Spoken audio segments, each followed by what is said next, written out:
Hello, everyone. Thank you very much for tuning in. We really appreciate the support. For today's video, I'm just going to be doing the normal thing of I'm just going to walk around and show you guys the fish and around the shop because I may as well. It'll be more fun. But over the top, I'll be talking about today's main topic. So, yeah, without further ado, let's get into it, eh? So today I wanted to talk about something that you hear a lot, especially if you're maybe working in the industry or that, and you talk to a lot of very new hobbyists. But there's plenty of older hobbyists alike who will talk about this concept of a cleaner fish. And so, what is the thing that is meant when someone says a cleaner fish? Like, what are they talking about? What's going on there?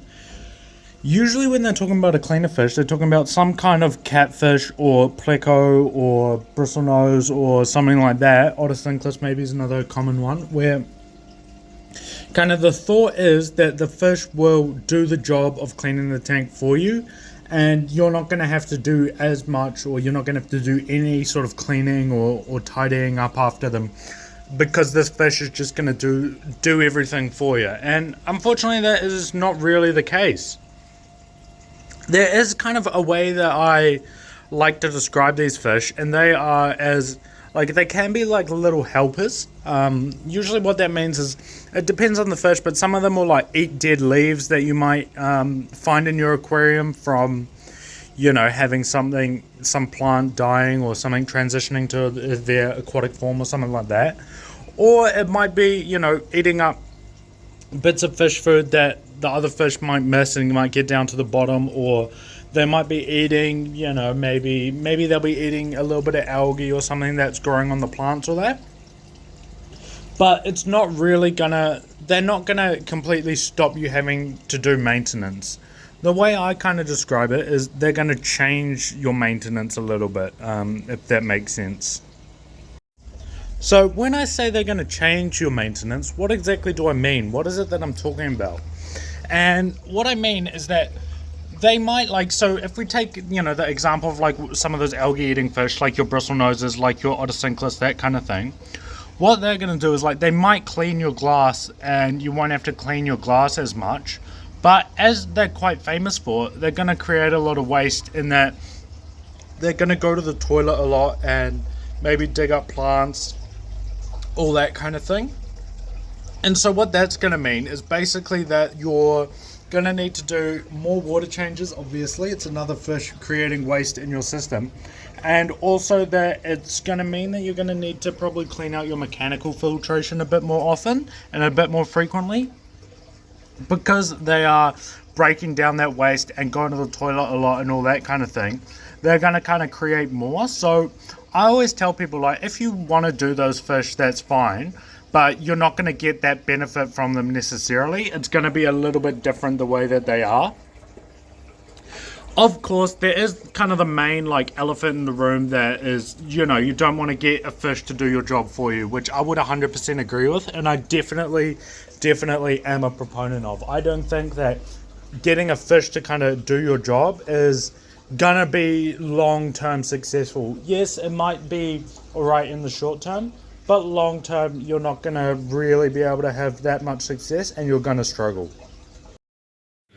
When it comes to these kind of fish, the number one thing I always say to people is to make sure that you actually like and enjoy the fish in of themselves. Things like, for example, bristlenoses, otocinclus, hillstream loaches, the featherfin synodontis, common plecos, that kind of thing. They're actually really fun fish to keep on their own, like in their own right.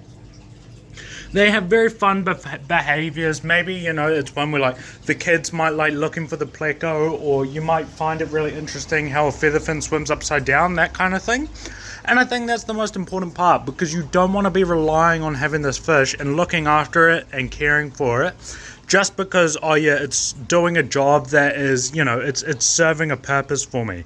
Because I don't think that's going to be long-term successful. What you're going to want to rely on is that, oh yeah, I really like this fish, I find it so interesting or so pretty or whatever, but it also does the kind of side benefit of it, maybe it eats fish food that the other fish miss, that gets into this little corner that they don't see. So it's like a win-win situation. And I think that is the most important part.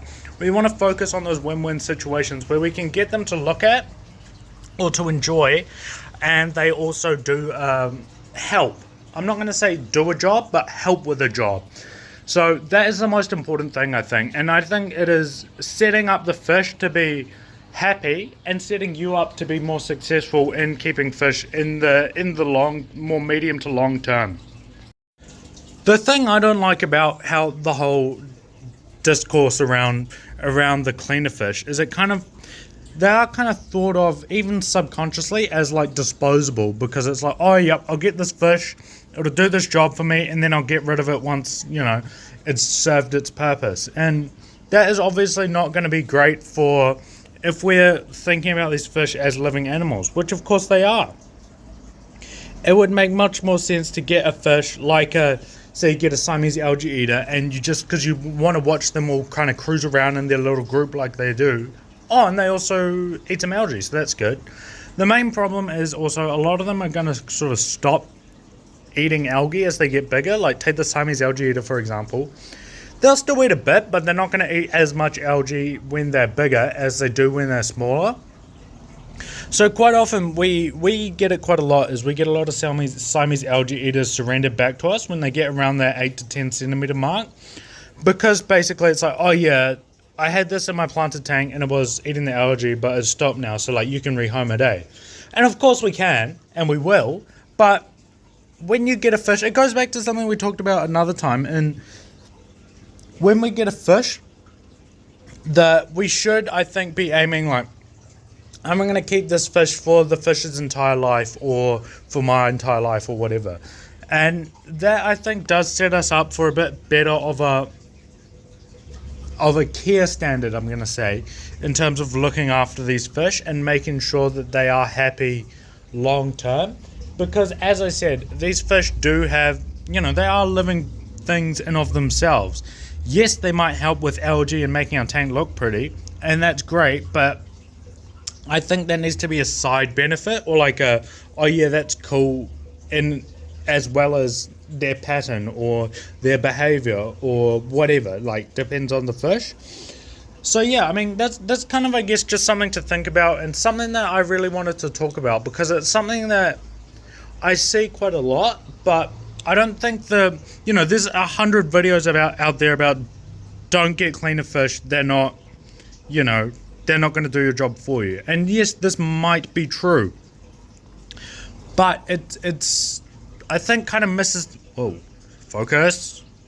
It kind of misses the point a little bit, in that you can keep them and they will help. Like a bristle nose will help keep the tank tidy, but it's not going to do the whole job for you.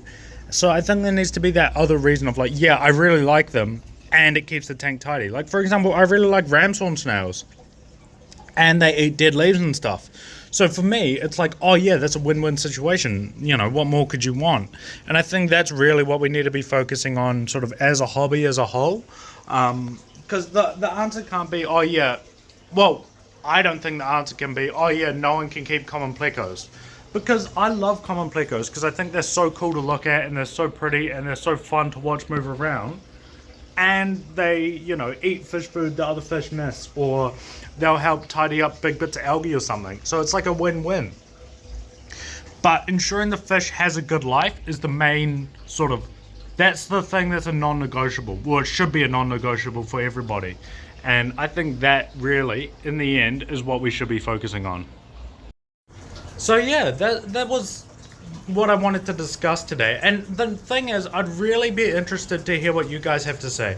I know this is maybe not sort of what everybody, I didn't want to make one of those cookie cutter videos where it's, the same 3 points of like, oh, they get big, they make waste, they don't do your job for you, you still have to do water changes, because that information's already out there. I kind of want to offer a little bit of a different perspective of like, they do help. No one can say they don't help.